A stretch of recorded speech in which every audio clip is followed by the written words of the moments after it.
At first glance, Lake Nyos looked harmless, a dark blue lake surrounded by green volcanic hills in northwestern Cameroon.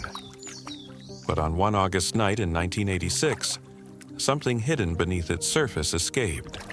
By sunrise, entire communities had fallen silent, and the world faced a disaster almost no one knew was possible. On the evening of August 21st, families near the lake followed their normal routines. Farmers returned from their fields, cattle were brought closer to home, and cooking fires burned inside small houses. There was no visible warning and no reason for the people in the valleys to believe they were in danger. Hours later, at least 1,700 people were dead. Thousands of animals had also been lost, yet most buildings still stood and the surrounding plants appeared largely untouched. What could move through several villages, kill almost every breathing creature in its path, and leave so little visible evidence behind? Lake Nyos lies high in the mountains of Cameroon, along a long zone of ancient and continuing volcanic activity known as the Cameroon Volcanic Line. The lake is remote, surrounded by steep terrain and narrow valleys, landforms that would later determine where the invisible danger traveled. The lake fills a volcanic crater known as a mare. It covers roughly 1.5 square kilometers and reaches a depth of about 210 meters. Although its origin was volcanic, investigators found no evidence that a conventional eruption of lava and ash occurred on the night of the disaster. For nearby communities, Nyos was not a monster. It was part of the landscape, close to farms, grazing land, footpaths, and homes. Local people lived and worked around it without seeing anything that explained the danger below. The calm surface concealed an enormous amount of dissolved gas.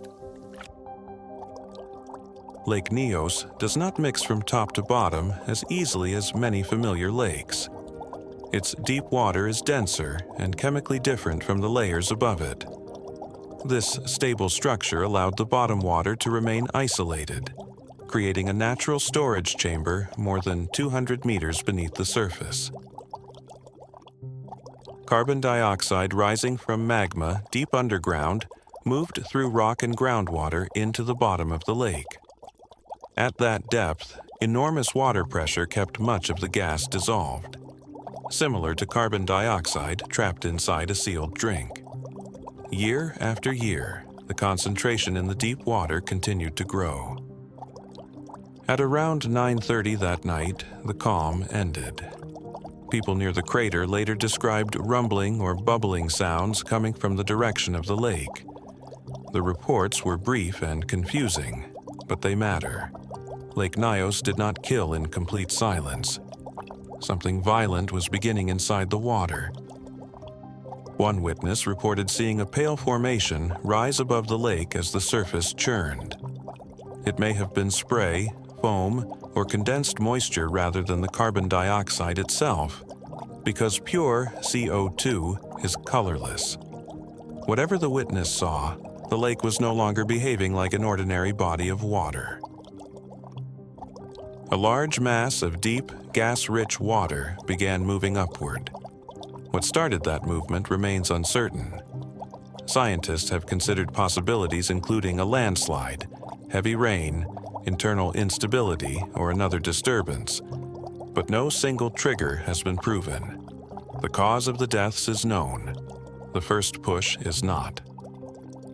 As the upwelling intensified, water and foam surged across the lake. Later, damaged vegetation showed that waves had reached high above the normal shoreline in some places. Deep water also carried iron toward the surface, beginning a chemical change that would soon transform the color of the lake. The rising water entered lower pressure conditions. Dissolved carbon dioxide formed bubbles, and those expanding bubbles made the water rise even faster. More gas-rich water was pulled upward behind it. Within moments, the process could feed itself. A chain reaction resembling a bottle of carbonated drink opened all at once. An immense quantity of carbon dioxide escaped into the air.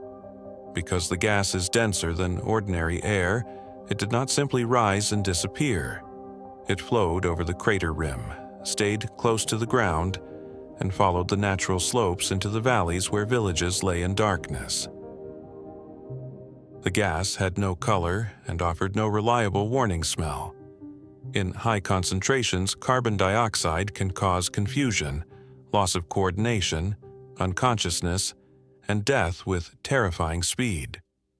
People inside homes and along paths collapsed before they understood what was happening.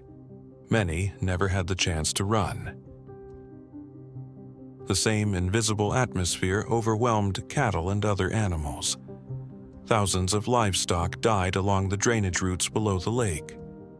Yet much of the vegetation remained standing, a disturbing contrast that would later help investigators understand that the disaster had attacked respiration, not the landscape itself. When daylight reached the valleys, the scene was unnaturally still.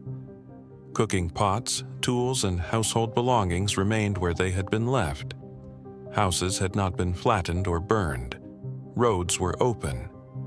But in the affected communities, ordinary life had stopped almost instantly during the night. A small number of survivors slowly regained consciousness.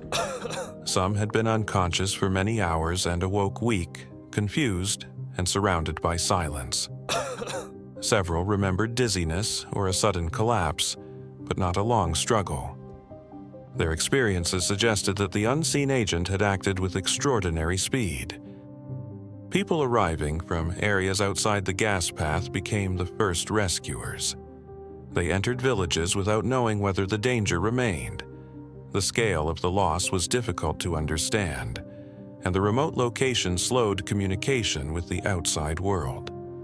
Within days, medical teams and international scientists began reaching the region. Doctors later examined the clinical findings of 845 survivors who were treated or admitted to hospital. The overall pattern was consistent with exposure to an asphyxiant gas. Some skin injuries were initially mysterious, but evidence did not support a wave of hot volcanic gas or widespread chemical burns. The lake itself had changed. Its normally blue water had turned a rusty red-brown. The color was not proof of poison added from outside. Iron-rich water had risen from the depths, and when that iron met oxygen near the surface, it oxidized, leaving a visible record of the enormous overturn below. Around the shore, investigators found broken vegetation, displaced material, and high water marks. These clues showed that the event had involved powerful movement of water as well as gas. Beyond the immediate shoreline, however, the pattern of deaths followed low valleys, exactly where a heavy gas would be expected to travel.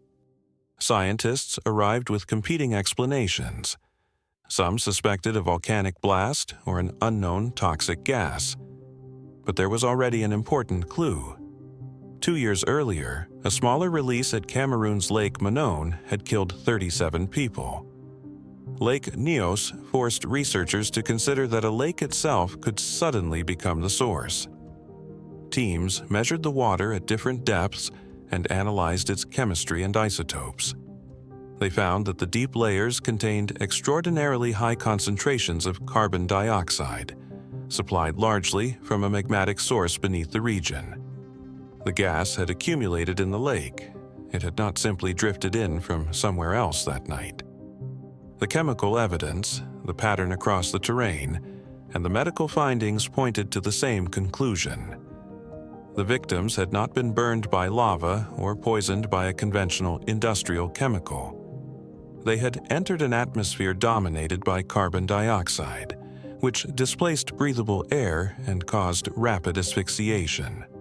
Scientists now call this type of event a limnic eruption, a sudden release of dissolved gas from deep lake water. The mechanism can be explained, but the exact trigger at Nyos remains uncertain. Science solved what killed the valleys without pretending it had answered every question about how the release began. The danger did not disappear after 1986. Carbon dioxide continued entering the lake, so engineers installed a pipe that draws gas-rich water from the depths. As pressure falls inside the rising pipe, bubbles form and help drive the flow, producing a controlled fountain. Degassing began in 2001 and was later expanded. Today, Lake Nyos can look as peaceful as it did before the disaster. The gas burden has been greatly reduced, but scientists still watch the lake because carbon dioxide continues to enter its deep water. A lake killing an entire valley sounds impossible. On one night in Cameroon, it was true. Subscribe for the next story that sounds fake, but isn't.